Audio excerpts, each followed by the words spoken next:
السلام عليكم ورحمة الله. الله أكبر الله أكبر الله أكبر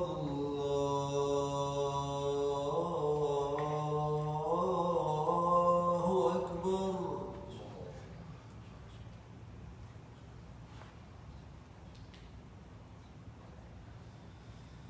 أشهد أن لا إله إلا الله.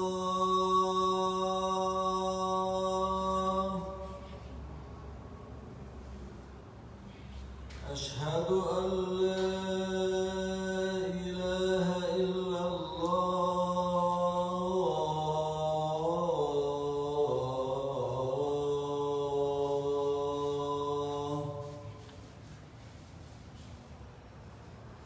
أشهد أن محمدا رسول الله.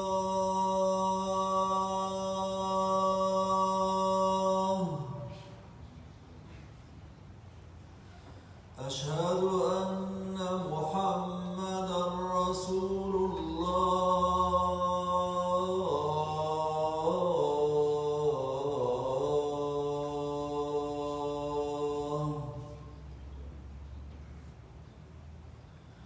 حي على الصلاة.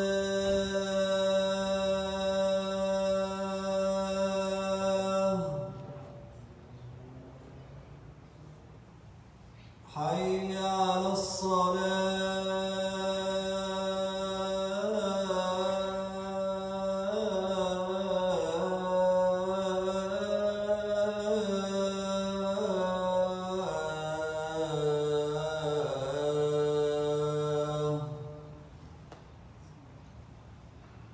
حي على الفلاح.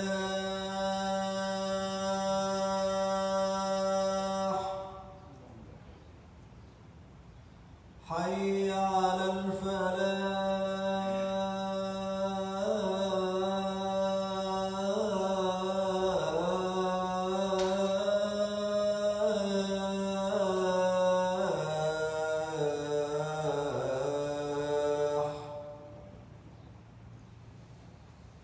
الله أكبر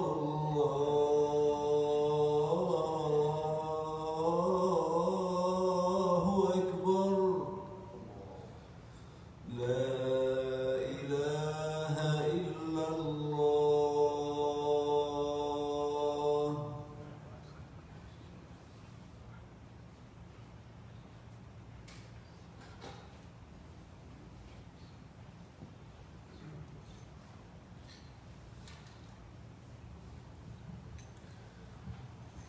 أعوذ بالله من الشيطان الرجيم. بسم الله الرحمن الرحيم. الحمد لله رب العالمين.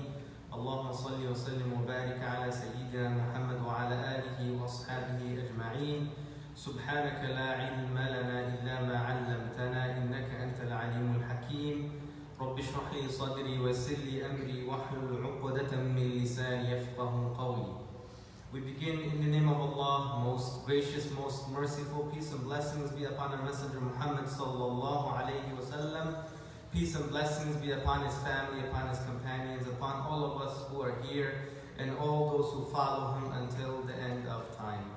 Brothers and sisters, I would like to share with you a brief reminder about responsibility. What is our responsibility? At least the basic responsibility that we have in our lives today. There's a hadith related by the Prophet, related by Abdullah ibn Umar radiallahu anhu. The Prophet sallallahu alayhi wa sallam, he said, أَلَا كُلُّكُمْ رَاعٍ وَكُلُّكُمْ مَسْئُولٌ عَنْ رَاعِيَّتِهِ. This means that everyone is a shepherd and is responsible for his flock. This is part of the hadith, and the hadith goes on. And the Prophet ﷺ, he gives examples of an imam. An imam is a guardian and is responsible for the people who attend the masjid or the community. A man is a guardian, a father is a guardian and is responsible for his family. A woman is the guardian of her husband's home and his children, and is responsible for the children and everything that is related to that. A servant who works for a person or is the guardian of the property of his master. And then the Prophet ﷺ, he said, no doubt every one of you is a shepherd and is responsible for his flock. Allah subhanahu wa ta'ala, he says in the Quran, Ya ayyuha alladhina amanu qu anfusakum wa ahlikum nara. O you who believe, save yourselves and save your family members. My brothers and sisters, this is a very important hadith and ayah to reflect upon. What is our responsibility? Because during this pandemic, I have seen within ourselves that we have become people who just are passive, and we have become people who are not reflecting upon what's been happening, or at least the reflection is not at the optimum that one would like it to be. And because of that, you can see within the way people react with each other, it's still the same. It's still as if nothing happened. There's no sense of responsibility. There's no sense of urgency that, I have to become a better Muslim. I have to become a better father, or I have to become a better mother, or I have to become a better son, or I have to become a better daughter, or I have to become a better imam, or I have to become a better memorizer of the Quran, or I have to become a better student, or a better worker, or a better taxi driver, or an electrician, or whatever field that you might be in. So the Prophet ﷺ, he's telling us that we have a responsibility, and we are responsible for people that are under us. And this hadith, my brothers and sisters, shows us the breakdown of responsibility for the self, the community, and the home. Everyone has a role to play in their respective selves. You have a role to play for yourself, you have a role to play in your homes, and you have a role to play in this particular community. Take for instance, and we want to just highlight the role of a father. The role of a father. Because of the time that we live in, being a father is challenging. It's difficult, it's hard. You have to be up to date with the challenges, what's going on in the streets, what's going on in school, what's going on in social media. You have to be up to date, and if you are not up to date, you will be lost, and perhaps in that process, you might lose your own children. And in that process, you might lose your daughter. And in that process, because you are trying to gain financial means. And in the Muslim communities, we emphasize too much, or we have a great emphasis on financial means or the financial burden on the father. Well, in Islam, the role of the father is not just to provide finances or money to the family, but it's also to provide emotional support. We don't think about that as fathers, and we don't think about that as male figures in the family. Allah subhanahu wa ta'ala, He says in the Quran, الرجال قوامون على النساء. No, brothers, it doesn't mean that the male is the controller or the owner of the woman. That's not what this verse indicates. Or at least when you read the tafsir of this verse, you'll understand that that's not what the verse is indicating. And that's not what the verse is showing us. It's showing us a sense of responsibility. عليهن درجة. The man has a higher degree, not a higher degree above the woman in terms of the woman have to follow the man. No, a higher degree in the sense of responsibility. In the sense of responsibility. So this hadith shows us that we have a responsibility towards our family members, towards our children, towards our immediate family. And the responsibility of a father is, besides emotional support, is to be a person who gives guidance to their children. Based on faith, based on iman, based on la ilaha illallah. It's supposed to be someone, a father is supposed to be someone who embodies character. Character. At all moments, at all times. Not someone who works all day and gets tired and comes home and says, wife, I need dinner, and the son or daughter comes and says that they need your attention, and you shun them. And you scream at them, and you yell at them, and you don't give them attention. What will happen when you do those kind of things? When we do those kind of things, our children will find attention somewhere else. Someone who will give them attention. So if you have a daughter, and you don't give her attention that she deserves, that's her right, the love and affection that she needs from a father, the guidance that she needs from a father, she will look for someone else, and you all know what I'm talking about. And then as a father, you have to be disciplined, and you have to show love and mercy towards your children. In the Quran, we see this. In the Quran, throughout the Quran, we see this. In the lives of the prophets themselves. The examples of fathers within the community. The relationship of a father and child, we see this in the Quran. In psychology, we know that people and specifically children, they have needs, they have particular needs. Young people, young brothers and sisters, teenagers, they have needs. And in order to connect with them, we must understand what those needs are. And if we don't understand those needs, we will not be able to help them. It's not just bringing them to the masjid. It's not just telling them a good word. It's not just give them nasiha, but it's understanding what type of nasiha we need to give to them. So responsibility, as the hadith says, responsibility indicates knowledge, ilm, and it indicates action. So you have to gain knowledge and you have to gain action. Our beloved companion, Ali radiallahu anhu, the companion of the Prophet sallallahu alayhi wasallam, he said that the children, your children, are born for the time that they're supposed to live in, not for the time that you are living in. So our children, when they're born, they're not living for our time. They're not living to follow the dreams that we have. That's wrong. That's a wrong mentality to have, because we try to install our dreams within them, when in reality what we need to do is to encourage them and to help them to develop their identity and their sense of responsibility and their sense of their place in this world, in this community. That's what we're supposed to do as parents, not to drill our dreams, our back home, whatever we bring, the baggage that we bring from back home, wherever we're from, and we drill it into them. That's not our responsibility.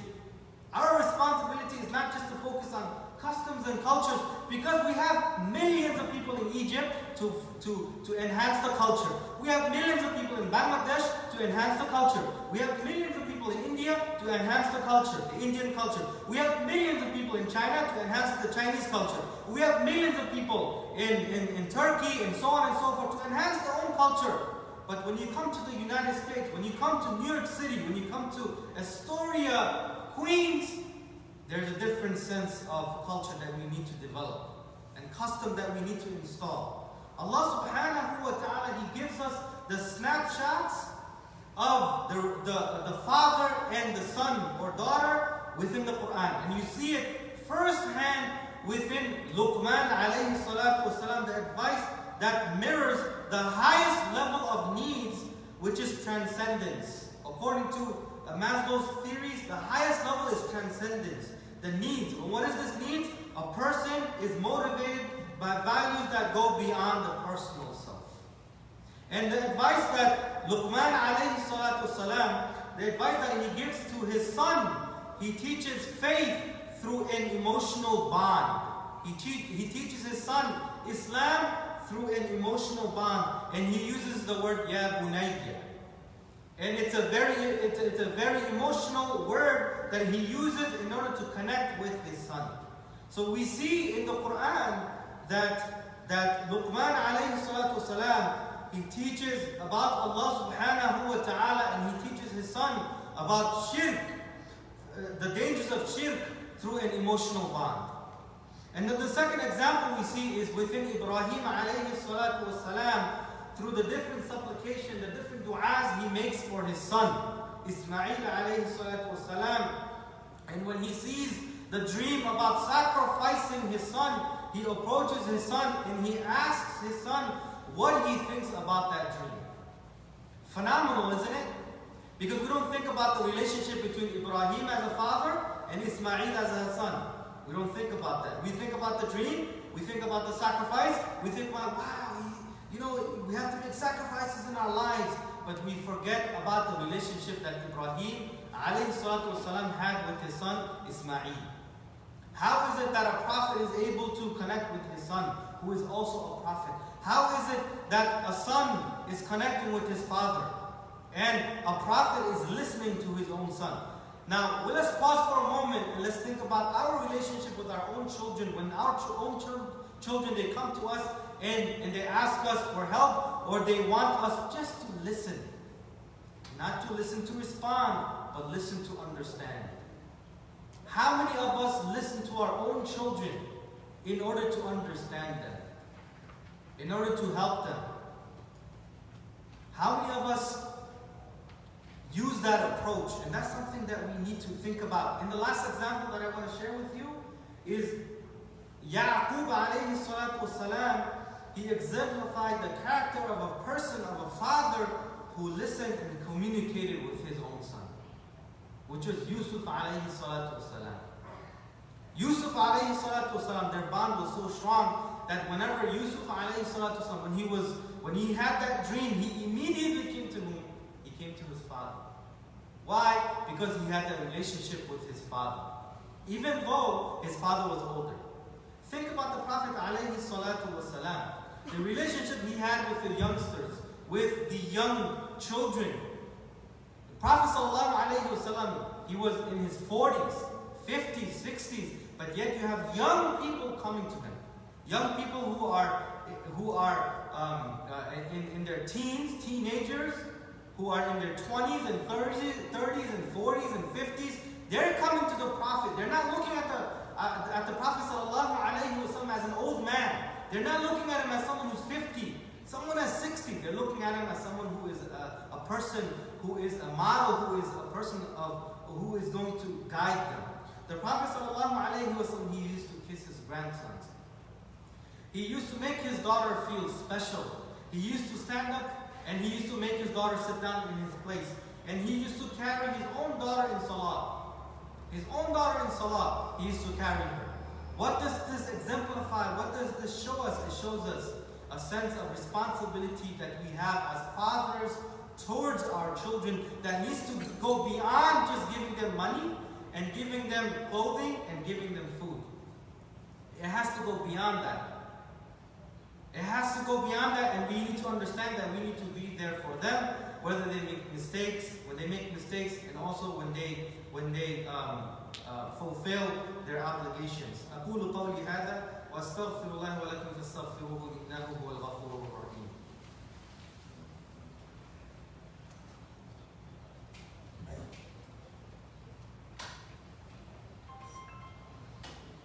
بسم الله الرحمن الرحيم. الحمد لله رب العالمين والصلاة والسلام على رسول الله صلى الله عليه وسلم. Now I know what you're thinking. My young brothers and sisters who are here, who are not fathers, of course, who are mothers, or who are daughters, or sisters, or students, we might think that we don't have a sense of responsibility in the community. But we do. You are responsible for yourself. You are responsible for the community that you live in. As a student, as a young brother, as a young sister, your responsibility is to learn the deen. Your responsibility is to learn about Islam. Your responsibility is to join the study circles that bring benefit for yourself and others. And your responsibility is not to waste time and energy and health. Because we know what happens when we lose our time, when we lose our health. We know what happens. You're responsible to develop yourself at this moment. And there's a hadith of the Prophet sallallahu alaihi wasallam. A companion came and he shared examples of advice. The Prophet sallallahu alaihi wasallam, he gave advice and he spoke about charity. Charity not in the sense of money, but charity in the sense of being truthful and honest. It's an obligation on every single Muslim. And the companion, he asked that if you cannot give charity, what can you do? What if you cannot? And the Prophet ﷺ, he said, work so that you can use your hands, so that you can bring benefit to yourself and others. others. And if you cannot do that, the companion, he asked and he said, what if you can't do that? The Prophet ﷺ, he said, help the needy and help those who are in need of your assistance. And then the companion, he said, what if you cannot even do that? He said, the Prophet ﷺ, he said, enjoin goodness. And then the man said, what if you can't do that? And the Prophet ﷺ, he said, abstain from evil. Abstain from doing wrong deeds. Abstain from harming the community. My brothers and sisters, if you can't do anything for others and you can't do anything for the community, abstain yourself. Abstain from sin. Abstain from harming others. Abstain from gossip. Abstain from harming the community. If you can't do anything for the community, just instead of just criticizing and harming, just be silent and do good for yourself. So we ask Allah subhanahu wa ta'ala to help us. We ask Allah subhanahu wa ta'ala to make us understand the responsibility that we have towards our family and our community. ربنا آتنا في الدنيا حسنة وفي الآخرة حسنة وقنا عذاب النار. سبحان ربك رب العزة عما يصفون وسلام على المرسلين والحمد لله رب العالمين. أقم الصلاة. الله أكبر الله أكبر أشهد أن لا إله إلا الله أشهد أن محمدا رسول الله حي على الصلاة حي على الفلاح قد قامت الصلاة قد قامت الصلاة الله أكبر لا إله إلا الله. استقيموا يرحمكم الله.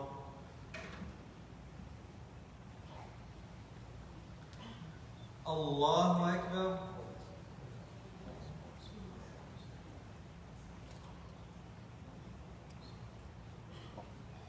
الحمد لله رب العالمين الرحمن الرحيم مالك يوم الدين إياك نعبد وإياك نستعين اهدنا الصراط المستقيم صراط الذين أنعمت عليهم غير المغضوب عليهم ولا الضالين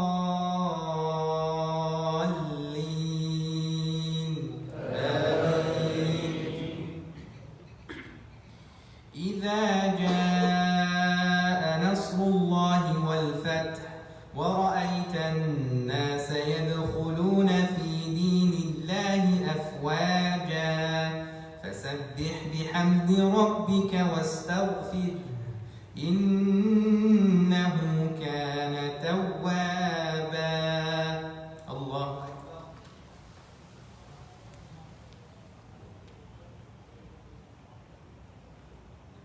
سمع الله لمن حمده. الله أكبر.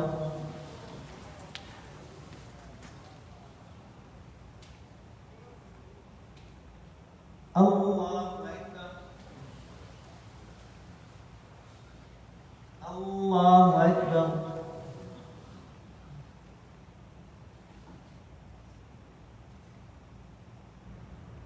الله أكبر. الحمد لله رب العالمين الرحمن الرحيم مالك يوم الدين إياك نعبد وإياك نستعين اهدنا الصراط المستقيم صراط الذين أنعمت عليهم غير المغضوب عليهم ولا الضالين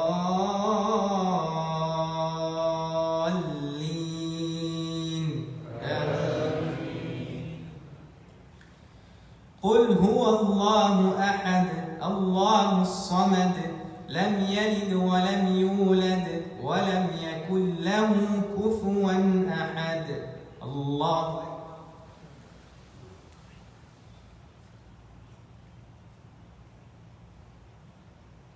سمع الله لمن حمده. الله أكبر.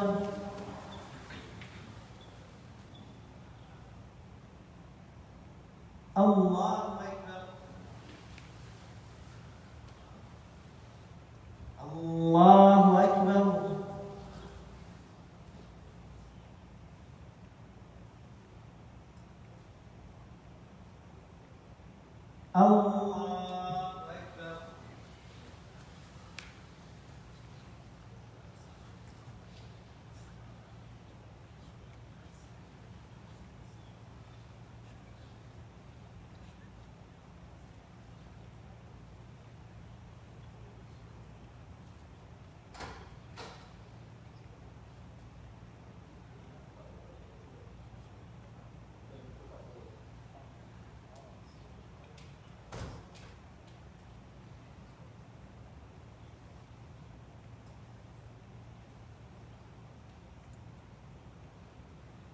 السلام عليكم ورحمة الله. السلام عليكم ورحمة الله.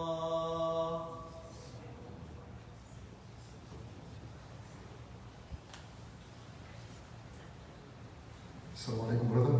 We have to move very quick because we have a lot of people outside. We're going to make another khutbah, inshallah. جزاكم الله خير. We have a second khutbah. من فضلكم سرعة الانصراف.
طبعا اعمل فينيش.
But you have to wait for people.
السلام عليكم ورحمة الله.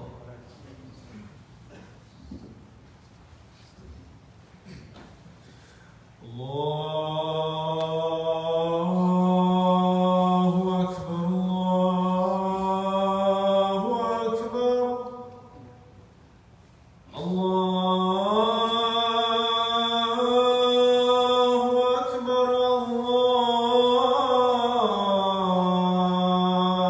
الله أكبر.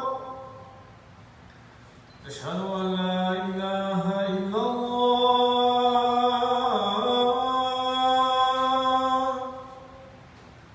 أشهد أن لا إله إلا الله.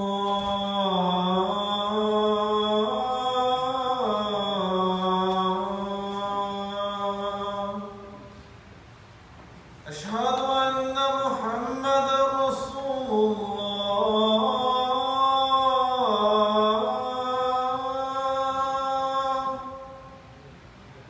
أشهد أن محمدا رسول الله.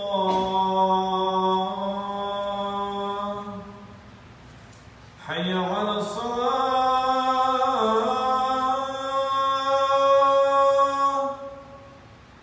حي على الصلاة.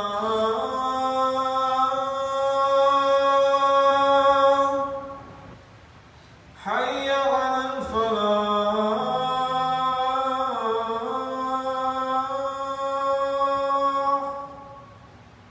حي على الفلاح.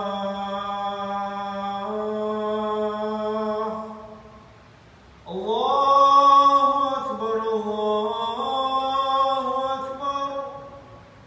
لا إله إلا الله.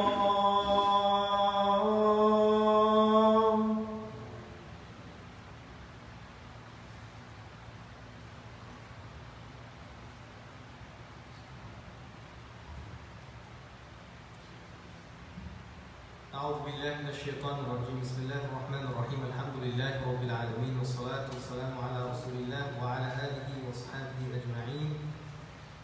We begin in the name of Allah, most gracious, most merciful. Peace and blessings be upon the Messenger Muhammad sallallahu alayhi wa sallam. Peace and blessings be upon his family, upon his companions, upon all of us who are here and all those who follow him until the end of time. Allah subhanahu wa ta'ala, He says in the Quran, يَا أَيُّهَا الَّذِينَ آمَنُوا قُوا أَنفُسَكُمْ وَأَهْلِيكُمْ نَارًا وَقُودُهَا النَّاسُ وَالْحِجَارَةُ. Allah subhanahu wa ta'ala, He tells us, O you who believe, save yourselves and save your family members. In this verse, Allah subhanahu wa ta'ala is showing us that we have a sense of responsibility towards ourselves and towards our family members. The Prophet sallallahu alayhi wa sallam, he said, أَلَا كُلُّكُمْ رَاعٍ وَكُلُّكُمْ مَسْئُولٌ عَنْ رَاعِيَّتِهِ. Everyone is a shepherd and is responsible for his flock.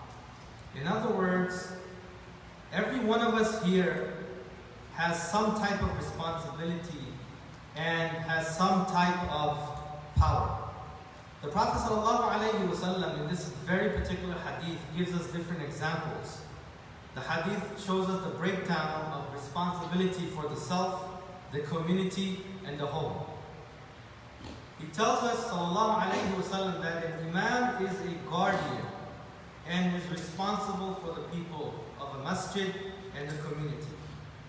And a man, a person, is a guardian for the family and is responsible for his family. A woman, a mother, is the guardian of her husband's home and his children and is responsible for them.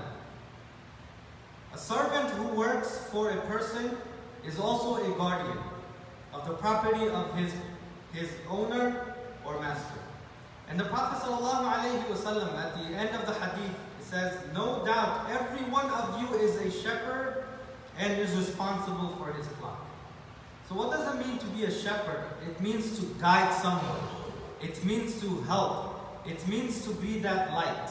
It means to bring tranquility into wherever you are. A shepherd takes the flocks and guides the flock. Takes care of the flock and understands the flock and knows every single animal within the flock. And for us, we have to know our responsibility. We have to understand what does it mean to have this type of responsibility. And everyone has a role to play. Every single one of us has a role in our respective selves, our respective homes, and the community that we come from. Take for instance, and we want to focus on the role of a father. The role of a father is not just to provide money, to provide clothing, to provide food. And this is the cultural norm that we live with and we grow up with. It's all about money. But it's not all about money. Because a father is supposed to give or provide emotional support to the family. Allah subhanahu wa ta'ala, He says in the Quran, and this is for all brothers who are here, الرِّجَالُ قَوَّامُونَ عَلَى النِّسَاءِ. Many times it is mistranslated as the men are the inheritors of women, or the men are the ones who control the women. That's not the meaning of qawwam. The meaning of qawwam, there are many different explanations of the meaning of qawwam. But there's one that I want you to be familiar with, which is to provide sakina into the home.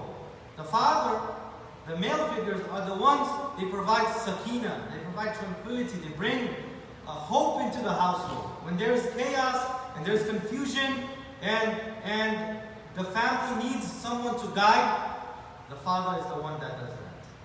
But how can we do that if we don't have knowledge and we don't understand what this responsibility requires? In psychology, we know that people, and specifically children, they have needs. Every single person has a need. A young person who is, 9 years old, 10 years old, 11 years old, a teenager, a young adult, we all have needs. In order to connect with our children, in order to connect with our youth, we must understand what those needs are.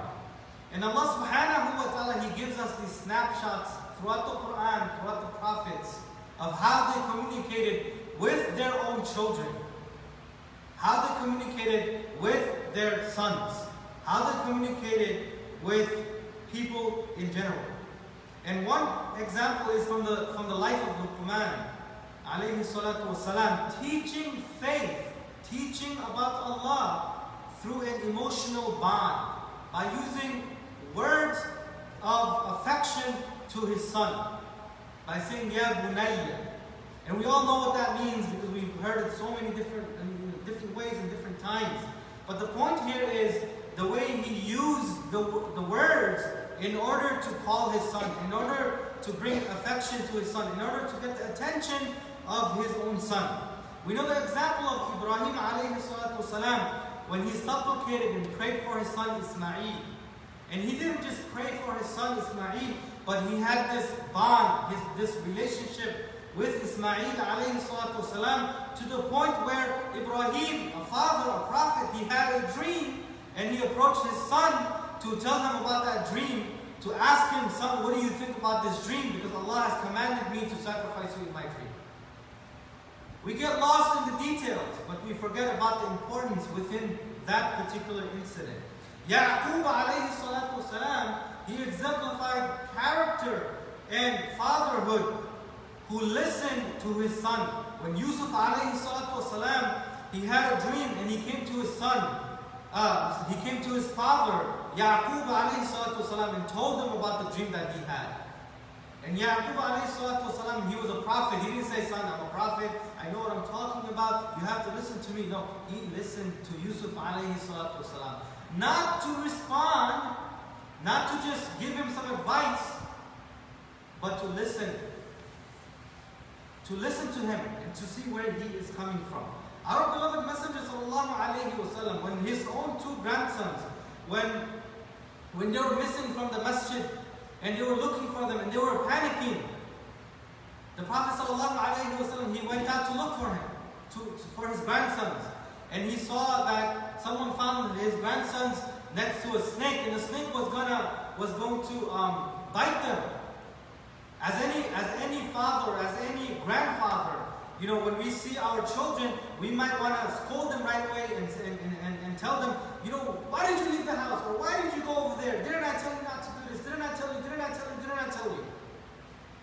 That's the mentality that we're growing up with, and that's the mentality that we're accepting as fathers. And we shouldn't accept this type of mentality, because this is not a mentality of the Sunnah. This is not the way of the Prophet alayhi salatu wasalam. Maybe it's the way of our cultural norms, but it's not the way of the Prophet sallallahu alayhi wasallam. So how did the Prophet sallallahu alayhi wasallam respond? After the snake left, he kissed them and he hugged them and said, "Oh Allah, I love them. Please, oh Allah, love them." SubhanAllah. That's the nature, that's the way that we are to deal with our family. Because we are responsible for whom? For our family. We are responsible for ourselves. I know as students, those who are single and they're not married, or brother or sister who is not married, you might think that, what is my responsibility? Your responsibility is to take care of yourself. Your responsibility is to take care of your household. It's to help your father and mother and your brothers and sisters who are in the house. But not in a way that you are not advocating for yourself. You are not learning about yourself. You are not developing your sense of identity or your sense of place. Because Ali radiallahu anhu, he used to say that our children, our youth, they're not born for our time. They're born for the time that they're born in. They're not, as parents, we want our children to follow our dreams. We want to put our dreams and just drill it into their heads and say, become a doctor, become an engineer, do things that I couldn't do. And that's wrong, because that's the oppression that we do to our own kids, because we don't help them to develop their own identity, their own sense of belonging, their own character to run around in the masjid and to just be loving and just to be accepting. And when we oppress our children, it becomes something else. They can become misguided. So my brothers and sisters, your sense of responsibility should be to learn the deen, to learn about Islam, to join study circles and bring benefit to yourself and to others, and not to waste your time and energy and health. Because we know what happens when we lose time, and we know what happens when our health is taken away. We know what happens, we lose everything. We lose everything, so we have to develop ourselves. So I leave you with this. أقول قولي هذا وأستغفر الله ولكم فاستغفروه إنه هو الغفور الرحيم.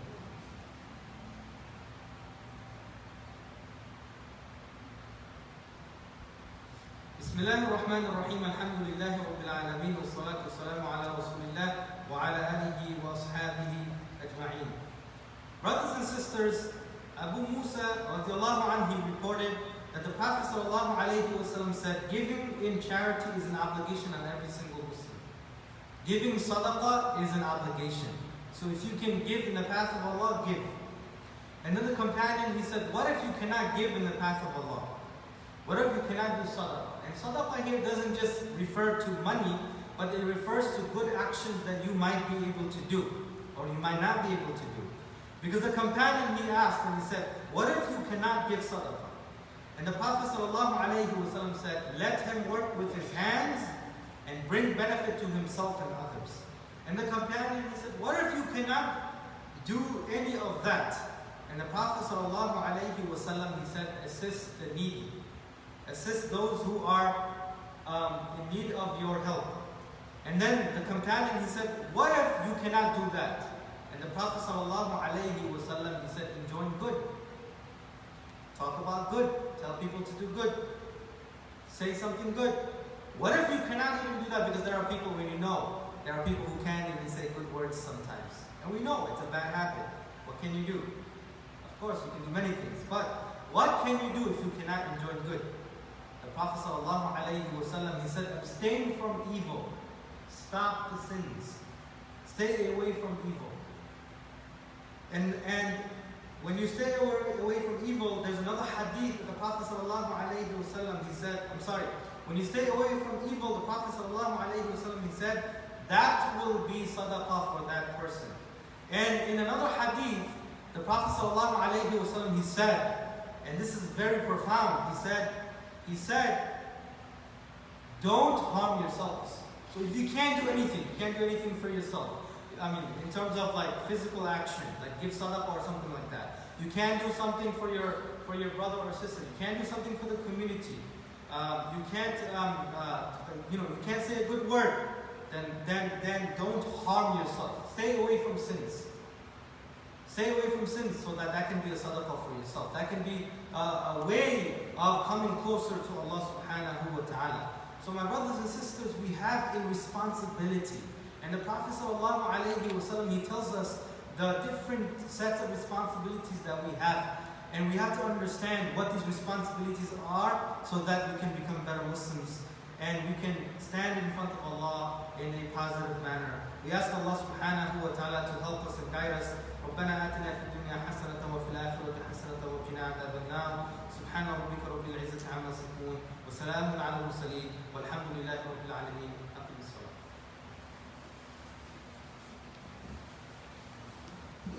الله أكبر الله أكبر أشهد أن لا إله إلا الله أشهد أن محمد رسول الله حي على الصلاة حي على الفلاح قد قامت الصلاة قد قامت الصلاة الله أكبر لا إله إلا الله.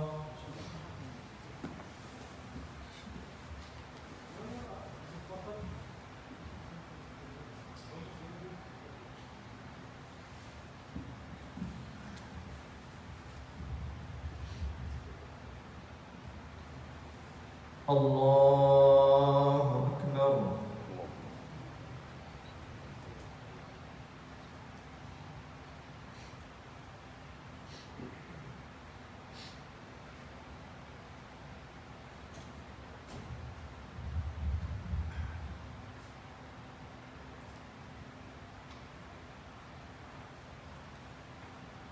الحمد لله رب العالمين الرحمن الرحيم مالك يوم الدين إياك نعبد وإياك نستعين اهدنا الصراط المستقيم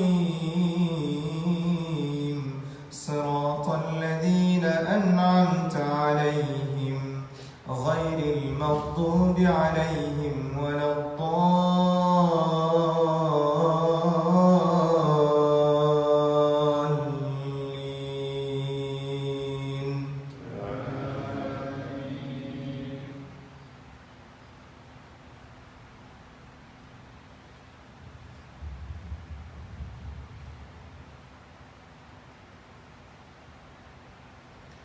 سبح اسم ربك الأعلى الذي خلق فسوى والذي قدر فهدى والذي أخرج المرعى فجعله غثاء أحوى سنقرئك فلا تنسى إلا ما شاء الله إنه يعلم الجهر وما يخفى ونيسرك لليسرى فذكر إن نفعت الذكرى سيذكر من يخشى ويتجنبها الأشقى الذي يصلى النار الكبرى ثم لا يموت فيها ولا يحيا قد أفلح من تزكى وذكر اسم ربه فصلى بل تؤثرون الحياة الدنيا والآخرة خير وأبقى إن هذا لفي الصحف الأولى صحف إبراهيم وموسى. الله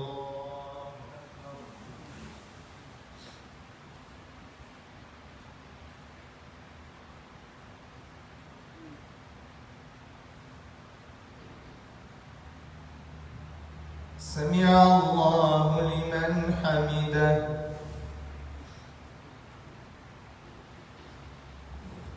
الله أكبر.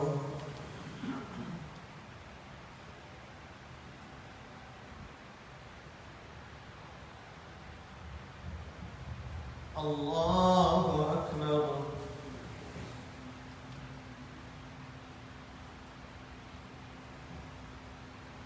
الله أكبر.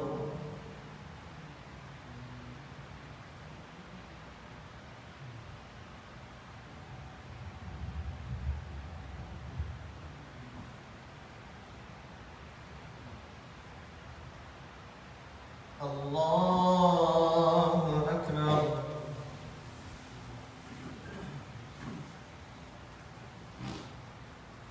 الحمد لله رب العالمين الرحمن الرحيم مالك يوم الدين إياك نعبد وإياك نستعين اهدنا الصراط المستقيم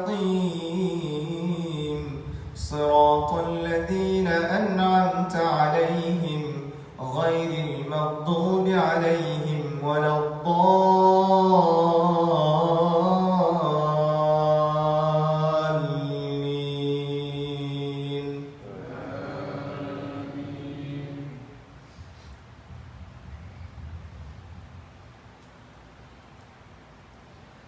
والشمس وضحاها والقمر إذا تلاها والنهار إذا جلاها والليل إذا يغشاها والسماء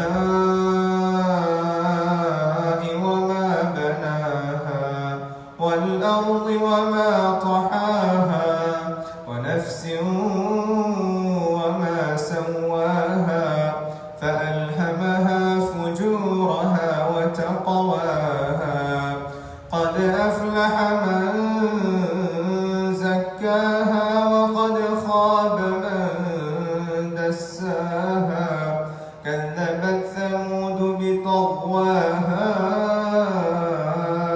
إذ انبعث أشقاها فقال لهم رسول الله ناقة الله وسقياها فكذبوه فعقروها فدمدم عليهم ربهم بذنبهم فسواها ولا يخاف عقباها.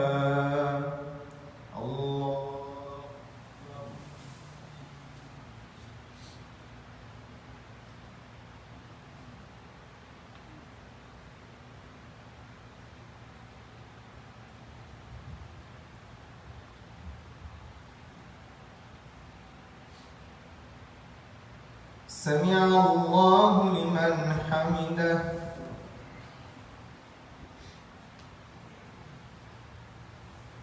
الله أكبر.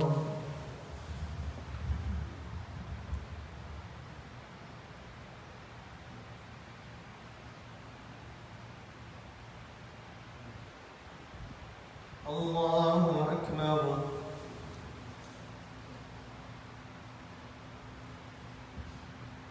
الله أكبر.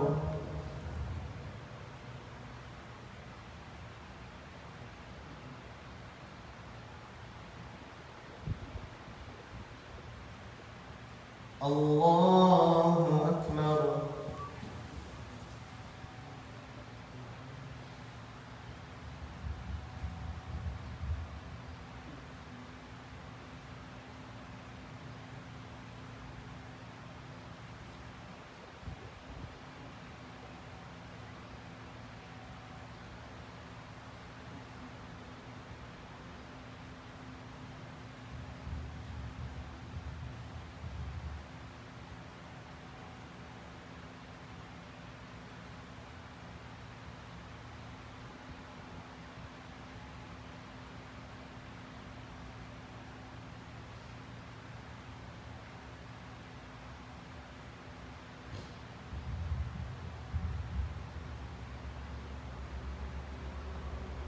السلام عليكم ورحمة الله. السلام عليكم ورحمة الله.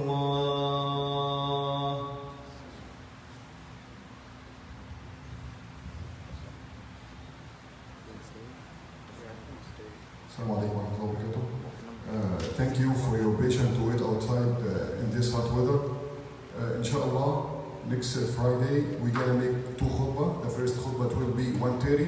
Second khutbah it's gonna be 1:45. And jazakumullah khairan. And we have to thank also brother Muhammad In'am. Jazakumullah khairan. And Sheikh Abdullah. Jazakumullah khairan.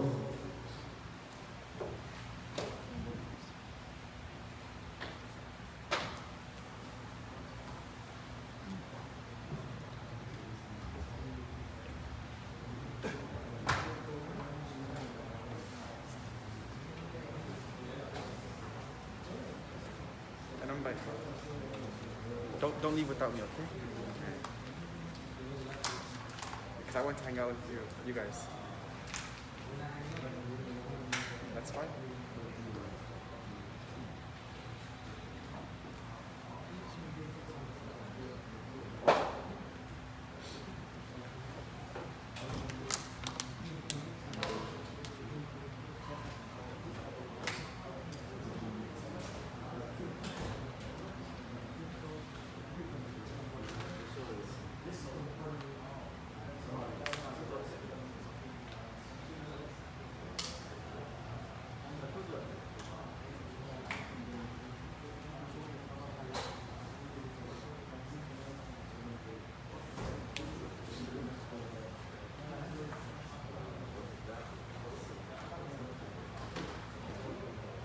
Suave, sí.